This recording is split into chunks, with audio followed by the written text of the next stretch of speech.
दुनिया का पहला टीवी जिसे बिजली की जरूरत नहीं, रिमोट की झंझट भी खत्म, चलता कैसे है? अनोखा टीवी कितने का है?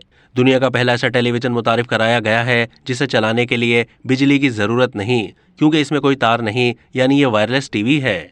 इस टीवी को लॉस वेगास में कंज्यूमर इलेक्ट्रॉनिक्स शो के मौके पर मुतारिफ कराया गया। अमेरिका के एक स्टार्टअप डिस्प्लेज ने यह टीवी तैयार किया है जिसे बैटरी से पावर फराहम की जाती है। इस टीवी में 4 बैटरियां मौजूद हैं और कंपनी के मुताबिक ये टीवी अगर रोजाना 6 घंटे चलाया जाए तो सिंगल चार्ज पर 1 महीने तक चल सकता है, जिसके बाद दोबारा चार्ज करने की जरूरत होगी। इस टीवी में एक्टिव लूप वैक्यूम नामी टेक्नोलॉजी भी मौजूद है, जिसकी मदद से टीवी को किसी भी सतह पर रखकर चलाया जा सकता है, यानी इसे खिड़की से चिपकाया जा सकता है, दीवार पर या फर्श पर कहीं भी रखा जा सकता है।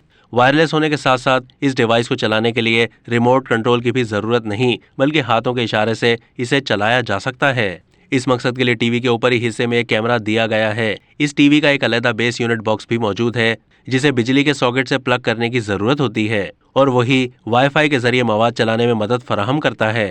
ये टीवी 55 इंच के डिस्प्ले से लेस है, जिसमें कोई पोर्ट मौजूद नहीं। कंपनी के मुताबिक ये टीवी 2023 के आखिर तक फरोख्त के लिए पेश किया जाएगा, जिसकी कीमत $3000 होगी। अब तक के लिए इतना ही। मजीद मालूमात के लिए डेली जंग के YouTube चैनल को सब्सक्राइब कीजिए।